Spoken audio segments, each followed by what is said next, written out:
Chief editor Lokmat, तेंचे संगाती आलेले पूर्ण लोकमत फॅमिलीचे सगळे सदस्य, respected trustee Tejashri ma'am, respected सब यहाँ पे प्रस्तुत टीचर्स और मेरे मोस्ट इम्पोर्टेंट पेरेंट्स, आप सबका मैं यहाँ पे तहे दिल से स्वागत करता हूँ। Thank you for coming. लोग एक काजू कतरी मॉडल पे चलते हैं जिसमें 4 कोने हैं।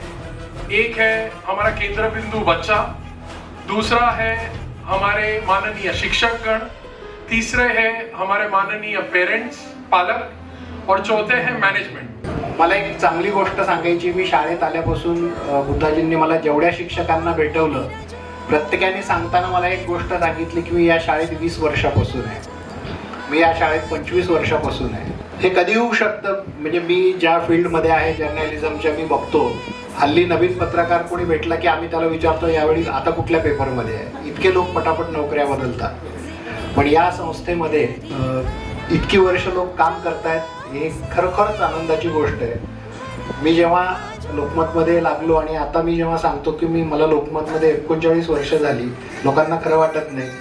ते म्हणतात की एक तर तुला बाहेर कोणी विचारत नसेल म्हणून तू जात नसशील। दिवस बदलले, काळ बदलला, अशी परिस्थिती आहे, पण मला खूप आनंद वाटला की हे सगळे शिक्षक सांगतायत की आम्ही इतक्या वर्षापासून या संस्थेत आहोत।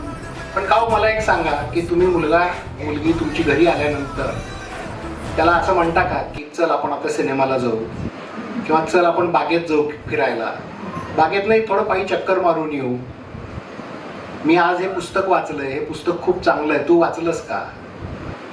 किंवा एखादी मी सिरियल बघितली, त्या सिरियलची ही स्टोरी फार छान आहे, मी एखादा सिनेमा बघितला, नेटफ्लिक्स असेल अजून कुठे असेल, हा सिनेमा खूप चांगला आहे, तुला आवडला का हा सिनेमा? किंवा या सिनेमाची स्टोरी काय होती? एखादा शाहरुख खान आमिर खानचा सिनेमा असेल, त्याची ऍक्टिंग तुला आवडली का? तुला काय वेगळं वाटलं त्याच्यामध्ये? एखाद्या नाटकाला जाऊ, एखाद्या संगीताच्या कार्यक्रमाला जाऊ, एखादं गाणं तू ऐकलंस का? त्या गाण्यात हे चांगलं आहे, त्याचा आवाज फार चांगला आहे, हा गायक खूप चांगला आहे। हे आम्ही बोलतच नाही आमच्या मुलांची। जर कोणी बोलत असेल मला सांगा, मी इथं उभं राहून टाळ्या वाजवायला तयार आहे त्या पालकासाठी। वाचाल तर वाचाल, वाचलं तर मस्तक वाचेल आणि मस्तक वाचलं तर नतमस्तक व्हायची वेळ येणार।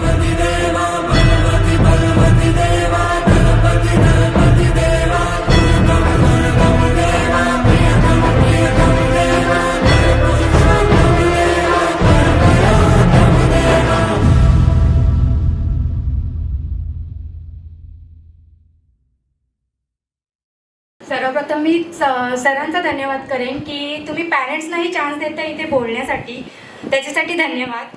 ॲक्च्युली आजच्या कार्यक्रमामध्ये म्हणजे आपल्या पालकांनाही शिक्षण घेता येईल ह्याच्यातनं स्पीचमधून असं सादरीकरण झालेलं आहे की आपण मुलांसंगत किती कनेक्टेड आहोत, की संध्याकाळी घरी आले प्रत्येक कॉमन क्वेश्चन आहे की आपण किती प्रश्न विचारू शकतो आणि किती प्रश्न उद्भवू शकतात त्याच्यामधून। आज सरांनी आपल्याला समजावून दिलं की आपण खरंच या दूरध्वनीच्या म्हणजे मोबाईलच्या ह्याच्यामध्ये आपण प्रत्येक पॅरेंट्स, असा नाही की कोणी मोबाईल हातात घेत नाही, खरंच आहे की आपण हातात मोबाईल घेतो, कधी कधी मुलांकडे लक्ष देत नाही।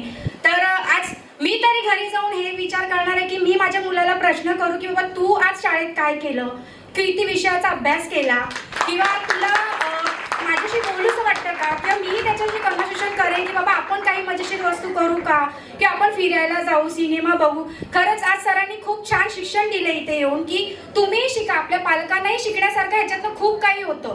जसं अतुल सरांनी पॅरेंट्स मीटिंग घेतली तशीच पोरांची पण म्हणजे मुलांची पण घ्यायला पाहिजे त्यांनी, कारण का त्यांनी जे सांगितलं ते मलाही भरपूर म्हणजे असं घरी जाऊन आम्हीही विचार करतो आणि माझ्या मिस्टरांनाही सांगणार की मुलांशी कसं वागायचं। तर मला ते फार आवडलं, पण ते मुलांनाही कळलं पाहिजे की ते पॅरेंट्स बरोबर कसे वागायला पाहिजे। आपने जो सुझाव दिया ना उसमें मैं 200% काम करूंगा।